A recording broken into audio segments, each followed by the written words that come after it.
Welcome again. Alas, for the last time. And one final story. Hibbert, always conscious of two worlds, was, in this particular mountain village, conscious of three. It lay on the slopes of the Valley Alps, and he'd taken a room in the little post office where he could be at peace to write his book. The three worlds that met and mingled here seemed to his imaginative temperament very obvious. There was the world of tourist English, civilized, quasi-educated, to which he belonged by birth, at any rate. There was the world of peasants, to which he felt himself drawn by sympathy. And there was this other, which he could only call the world of nature. To this last, however, he felt that most of him belonged. The others borrowed from it, as it were, for visits. Here, with the soul of nature, hid his central life. "Don't go back to your dreary old post office. We're going to have supper in my room, something hot. Come and join us. Hurry up." There'd been an ice carnival, and the last party, tailing up the snow slope to the hotel, called him. Quite suddenly, the impulse came to stay and skate alone. The thought of the stuffy hotel room and of those noisy people with their obvious jokes and laughter oppressed him. He felt a longing to be alone with the night, to taste her wonder all by himself, there beneath the stars, gliding over the ice. There was a queer feeling that he stayed because he had to, almost as though there was something he'd forgotten, overlooked, left undone. He skated on and on, keen, exhilarating pleasure in his tingling blood, and weariness all forgotten. And then, midway in the delight of rushing movement, he saw a figure gliding behind the wire netting, watching him.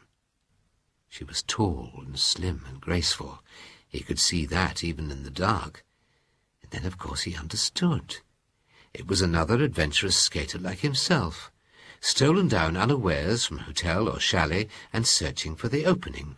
He turned to see her swerving up to his side across the width of the rink. She had somehow found another way in. She was delicious to skate with, supple, sure, and light, fast as a man, yet with the freedom of a child, sinuous and steady at the same time. Her flexibility made him wonder, and when he asked where she'd learned, she murmured. He caught the breath against his ear and recalled later that it was singularly cold, that she could hardly tell, for she had been accustomed to the ice ever since she could remember. But her face he never properly saw. Midnight had long since sounded from the old church tower before they parted. He saw her slim figure gliding away across the snow.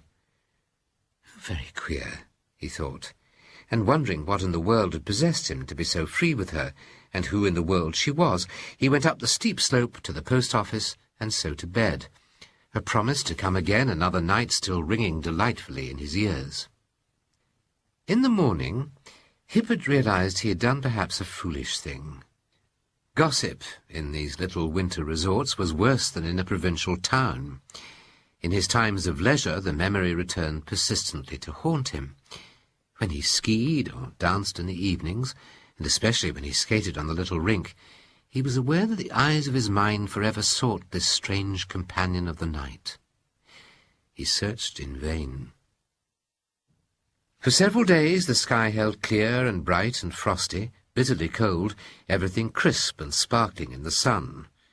But there was no sign of fresh snow, and the skiers began to grumble.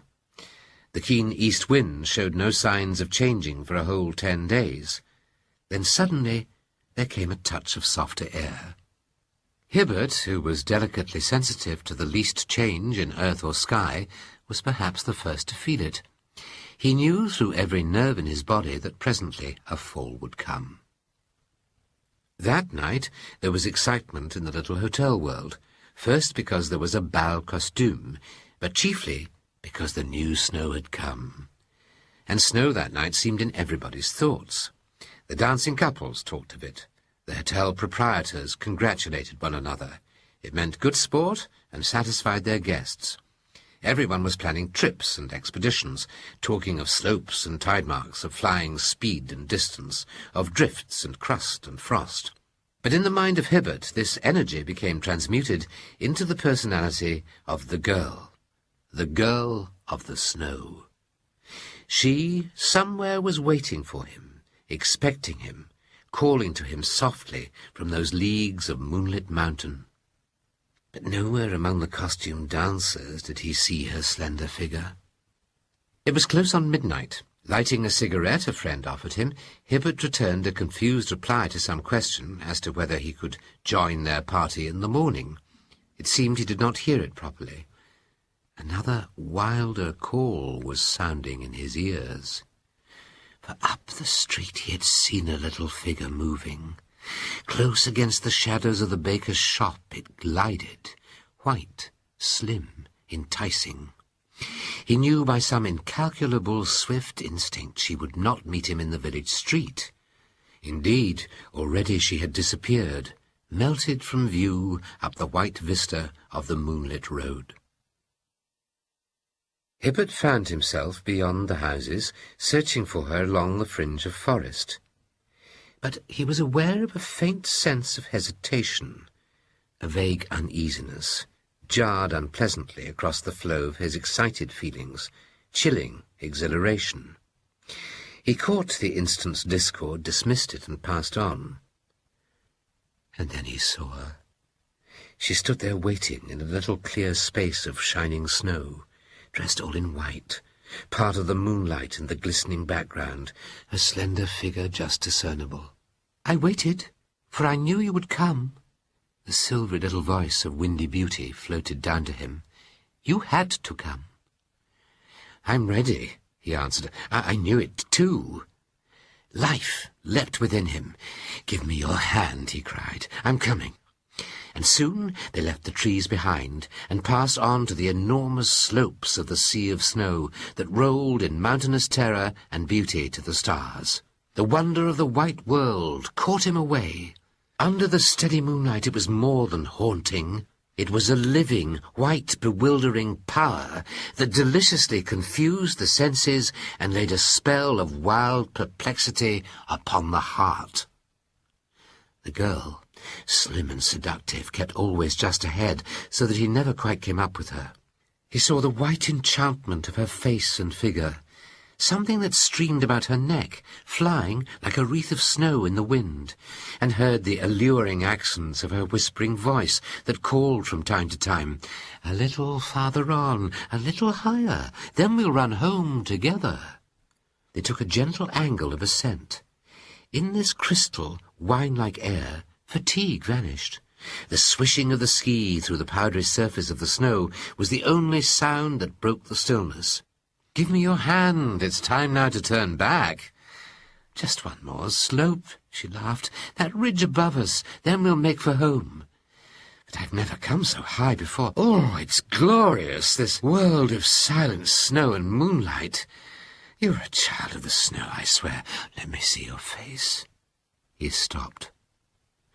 The girl had suddenly come quite close. A breath of ice passed through his very soul. She touched him. The sound of the church bell came up faintly from the valley far below, and he counted the strokes. 5. A sudden, curious weakness seized him as he listened. He felt like sinking down upon the snow and lying there. He'd been climbing for 5 hours. It was, of course, the warning of complete exhaustion. "A little higher, where we cannot hear the wicked bells," she cried, and for the first time seized him deliberately by the hand. She moved, was suddenly close against his face. Again she touched him.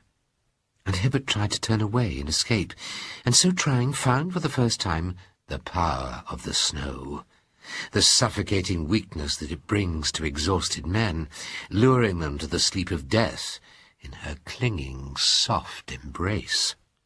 Her arms were round his neck. She drew him softly downwards to his knees. He sank. He yielded utterly. He obeyed. Her weight was upon him, smothering, delicious. The snow was to his waist. She kissed him softly on the lips, the eyes, all over his face. He made one more feeble effort to resist.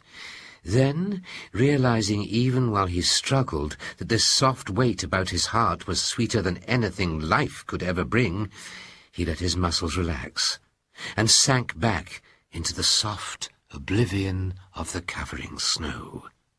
Her wintry kisses bore him into sleep. Hibbert woke. He slowly turned, bewildered, heavy eyes upon the desolate mountains, stared dizzily about him, tried to rise. First his muscles would not act. A numbing, aching pain possessed him. He uttered a long, thin cry for help, and heard its faintness swallowed by the wind. And then he understood vaguely why he was only warm, not dead. For the wind had built up a sheltering mound of driven snow against his body while he slept. Dawn kissed the eastern sky.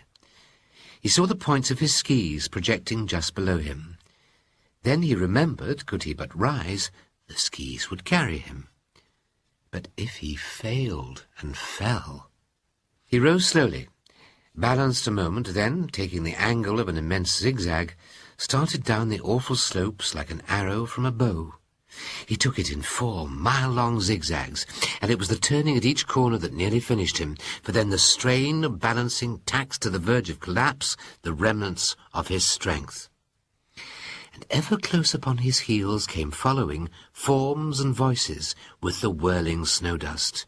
He heard that little silvery voice of death and laughter at his back, but in anger now, no longer soft and coaxing. And it was accompanied, she did not follow alone. It seemed a host of these flying figures of the snow chased madly just behind him. He felt them furiously smite his neck and cheeks, snatch at his hands, and try to entangle his feet and skis in drifts.